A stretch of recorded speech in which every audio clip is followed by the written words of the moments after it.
오늘은 내가 만일 하나님의 아들이거든 라는 제목으로 두 번째 말씀을 함께 은혜를 나눌까 합니다. 요한에게 세례를 받으시고 하늘로부터 있는 내 사랑하는 아들이요 또한 내가 기뻐하는 자라는 말씀이 울려 퍼졌을 때 청년 예수님은 이 땅을 구원하고자 하시는 하나님의 뜻과 또 그분의 뜻을 위하여 부름받은 메시아로서의 그 자기의 사명을 확증하셨습니다. 이제 내가 어떠한 길을 걸어가야 하는지, 내가 어떠한 인생을 살아가야 하는지 그 사명이 분명해졌습니다. 그 사명이라는 것은 바로 이와 같습니다. 세상을 이처럼 사랑하사 독생자를 주셨으니 라는 그 약속을 몸소 이루시는 것입니다. 다시 말해서 이 주시는 것, 주신 바가 되는 거죠. 근데 이 주신 바라는 것은 그냥 단순히 이 손에서 저 손으로 건네주는 게 아니고요. 여기서 준다라는 것은 완전히 자기 몸을 내어주는 것입니다. 마치 제단 위에 각이 떠지고 그 피가 뿌려지고 그 살이 태워져서 하나님께 온전히 올려드려지는 것 같이 예수님의 몸을 그 제단 위에 제물로서 완전히 주시는 것입니다. 그러므로 대속물로 우리에게 주신 바 되신 예수님을 믿는 자는 구원을 얻게 될 것입니다. 예수님의 사명은 바로 이 복음을 전하는 거예요. 내가 하나님의 아들로서 하나님의 독생자 아들로서 하나님의 사랑을 확증하시기 위하여서 이 땅에 왔고 주신 바 되기 위해서 십자가에서 대속물로서 자기가 죽어야 된다는 것을 예수님 분명히 알고 있고요. 이 사역을 위해서 사람들에게 자신을 알려야 되는 거예요. 물론 아직은 때가 이르지 않았지만 언젠가는 이 모든 사실들을 사람들에게 알게 하고 사람들로 하여금 자신을 믿게 해야 하는 그 미션이 예수님께 있었던 것이죠. 예수님이 누구인지, 예수님이 무엇을 위해서 이 땅에 오셨는지를 사람들로 하여금 믿게 해야 하는 사명이 있는 것입니다. 예수님이 이 땅 가운데 이루실 하나님의 나라라는 것은 바로 그러한 완전한 순종을 통해서 하나님의 나라를 세워가는 거고 이루어 가시는 것입니다. 예수님은 이 땅에 와서 그렇게 하나님의 나라를 세워야 되는데 고민이 있겠죠. 어떻게 그 나라를 잘 세울 수 있을 것인가 라는 그런 고민이 예수님에게 있었을 것입니다. 마귀도 이 사실을 잘 알고 있었을까요? 모르고 있었을까요? 마귀도 알고 있었을 거예요. 마귀는 대적자입니다. 하나님의 뜻이 이 땅에 이루어지지 않게 하기 위해서 온갖 노력과 힘을 다하는 그러한 존재인데요. 이렇게 하나님의 나라를 시작하려고 하는 예수님 앞에 이 예수님을 무너뜨리기 위해서 이 마귀가 광역 가운데 예수님을 찾아옵니다. 근데 이 예수님이 시험받는 장면이 가만히 보면 창세기 그 3장에 나오는 선악과 나무 밑에서 유혹과 의심이라는 그 소스를 가지고 도전하는 마귀의 시험과 많이 닮아 있어요. 그러니까 사실 광야에서 받는 예수님의 첫 번째 시험은 이 시험을 통해 가지고 과연 이 하나님의 나라가 이루어질 것인가 아니면 실패하실 것인가가 이 시험에 달려 있는 거예요. 만약 여기서 예수님이 실패한다면 우리에게는 가망이 없는 거예요. 왜? 마치 아담과 하와가 실패했던 것과 똑같이 되는 거기 때문에. 아담과 하와에게도 선악과라는 나무는 하나님의 뜻과 내 뜻 사이에서 우리가 온전히 하나님의 뜻에 순종을 해야 되는 어떠한 미션이 그 나무가 갖고 있는 의미라고 볼 수가 있는 것이죠. 그래서 마귀는 어떠한 전략을 세우냐면 유혹과 의심입니다.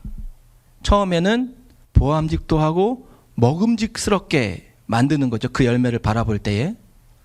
이 유혹이라는 시험은 어떠한 결과를 이 사단이 목적으로 삼냐면 하나님과의 뜻과 내 뜻이 충돌하게 만드는 거예요. 하나님의 뜻은 분명하게 그 선과 악을 알게 하는 나무를 먹지 말라고 명령하셨는데 그거를 이렇게 보암직도 하고 먹음직도 하게 만듦으로 인해서 내 마음에 어떠한 마음이 생겨요? 먹고 싶다. 먹고 싶다라는 내 뜻이 생기게 되고 이제 하나님의 먹지 말라는 뜻과 내 뜻이 충돌하게 만드는 것이죠. 그 다음에 전략은 의심입니다. 사단이 쓰는, 마귀가 쓰는 유혹의 전략은 의심이에요. 그러면 이제 우리는 한 가지 생각에 집중하게 되죠. 먹고 싶다라는 생각에 집중해요. 아, 먹고 싶은데 먹을 수 없어. 먹고 싶은데 하나님이 먹지 말라고 그래. 그럼 우리는 질문을 하게 되죠. 왜 먹으면 안 돼? 그러면서 우리는 의심하게 되는 거예요. 과연 먹지 말라고 하신 하나님의 뜻이 선하신 뜻일까? 선하지 않은 뜻일까? 라는 의심을 하게 만드는 거죠. 결국 그리고 마지막에 우리를 어떻게 해요? 타협하게 만드는 거죠. 에이, 한 번 정도는 괜찮겠지. 한 번은 먹어도 괜찮겠지. 이러한 마음 가운데 우리를 무너뜨리는 전략을 사용합니다. 근데 오늘 이 광야에서 시험 받으시는 예수님의 모습이 마치 이와 같아요. 마치 예수님이 선악과 나무 아래서 마귀의 시험을 받는 것 같아요. 굶주림 가운데 있는 예수님께 이 마귀는 어떻게 유혹을 했어요? 이 돌들로 떡덩이를 만들게 해라. 먹고 싶은 네 배를 채워라. 너의 만족, 그리고 너를 증명해내라. 너의 능력으로서 너를 증명하고 너의 배를 채워라. 이렇게 유혹하는 거죠. 이 유혹 앞에 예수님은 잘 이 유혹을 이겨내시죠. 사람이 떡으로만 살 것이 아니요 하나님의 입에서 나오는 말씀으로 살 것이라 말씀하시면서 이 유혹을 이겨내십니다. 이것은 뭐냐면 인생의 목적은, 사람이 살아가는 인생의 목적은 배부름이 아니다. 잘 먹고 잘 살기 위함이 아니라 뭐예요? 하나님의 입으로 나오는 말씀으로 산다라는 것은 하나님의 뜻을 위하여, 하나님의 영광을 위하여, 하나님의 영화롭게 하는 것에 인생의 진정한 목적이 있고 생명의 근원이 있다라고 예수님은 말씀하시는 거죠. 그렇게 유혹을 이겨내십니다. 그러니까 이 마귀는 두 번째 전략을 세우는 거예요. 두 번째 전략이 뭐냐면 바로 의심케 하는 거예요. 의심케 하는 거. 그래서 오늘 본문에 나오는 이 두 번째 유혹은 예수님의 마음을 흔들어 놓는 거예요. 의심케 하는 거예요. 분별력을 흐리게 하는 거예요. 이 5절에서 7절에 나오는 이 마귀의 시험을 가만히 이렇게 보면요, 되게 겹겹이, 뭐라고 할까요? 그냥 명확한 게 아니라요, 이렇게 잘못 발을 헛디디면 넘어질 수밖에 없는 겹겹의 그 시험과 함정들을 만들어 놓는데, 거기에 보면 내가 만일 하나님의 아들이거든 이라는 것이 그 함정 중에 하나고요. 또 한 가지는 뛰어내리라는 것이 함정이고요. 그리고 세 번째는 바로 그리하면 어떻게 된다는 거예요. 하늘의 천사가 너의 발을 받들어서 너의 발이 땅에 부딪히지 않게 할 것이다라는 약속을 건네는 건데, 여러분이 이 사단의 전략을 가만히 잘 봐야 돼. 우리도 분별력을 갖고 살아가지 않으면 우리도 이렇게 잘 쉽게 넘어갈 수가 있는데, 왜 그러냐면 오늘 이 본문에 보면 이해라는 말씀으로 시작하잖아요.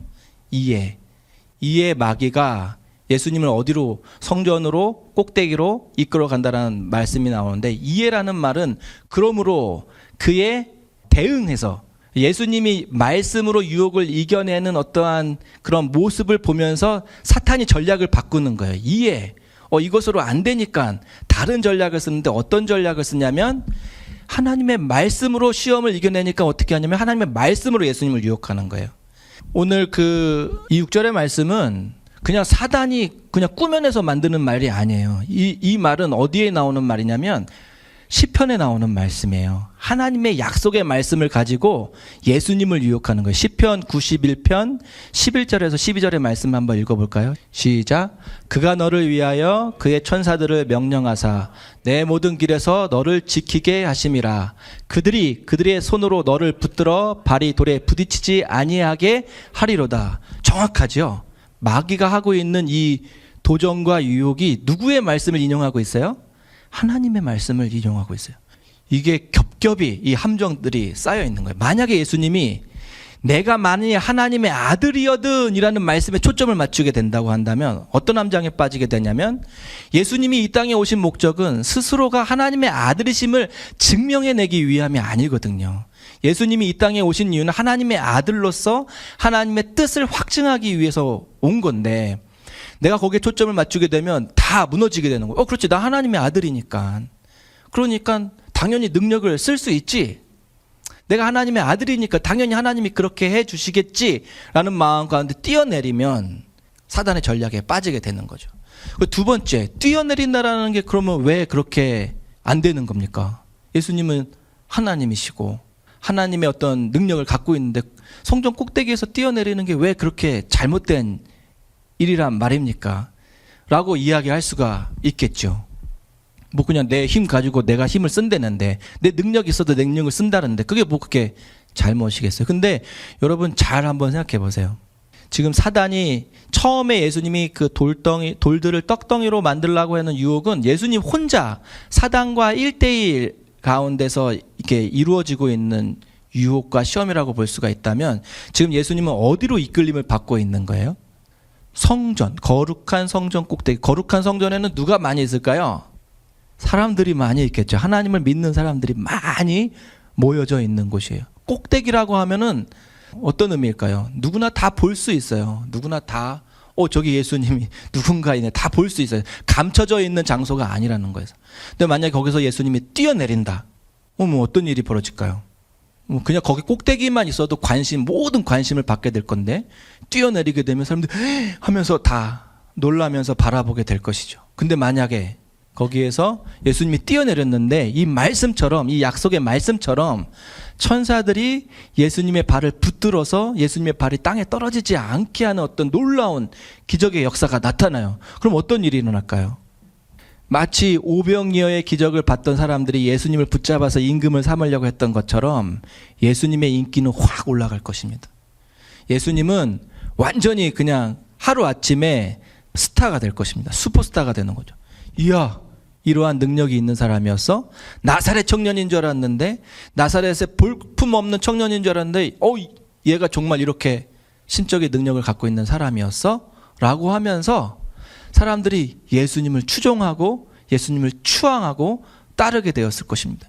이거 좋은 거 아닌가요? 라는 질문을 할 수도 있겠죠. 아니, 예수님의 궁극적인 목적이 하나님의 나라를 선포하고 예수님이 하나님의 아들이심을 믿게 하는 것이고, 그래서 예수님을 믿게 하는 거라고 한다면 이거 나쁜 거 아니잖아요. 너무나도 효율적인 거잖아요. 효과적이고. 그러나 예수님은 이 도전에 대해서 어떻게 말씀하시냐면 뭐라고 말씀하셔요? 기록되었을 때, 또 기록되었을 때.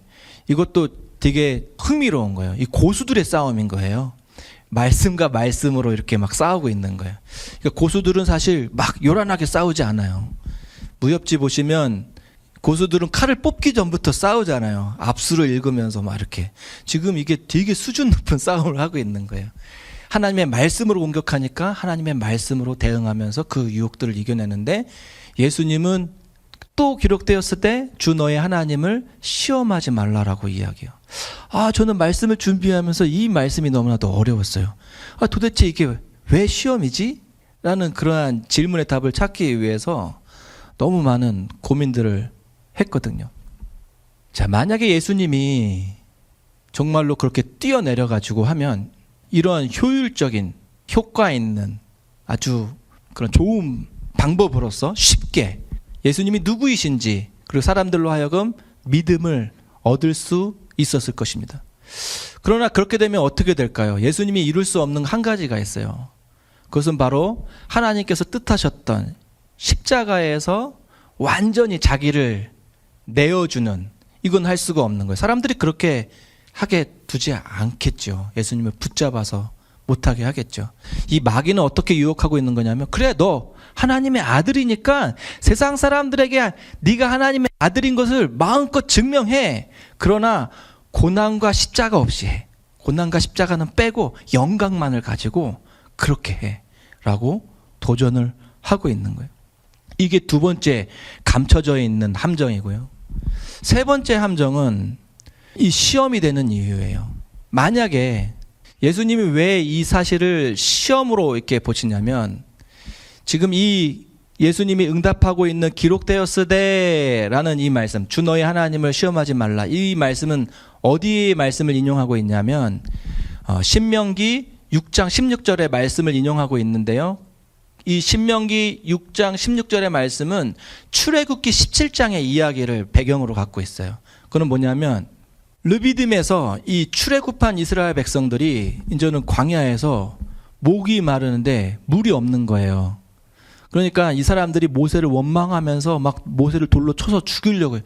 우리를 목말라 죽게 만들으려고 여기까지 이끌어냈냐고 막 죽으려고 그래요. 그러니까는 하나님이 그러죠. 반석을 쳐가지고 물을 나게 하라. 이렇게 해갖고 넘어가는데, 출애굽기 17장 7절의 말씀 한번 읽어볼까요? 시작.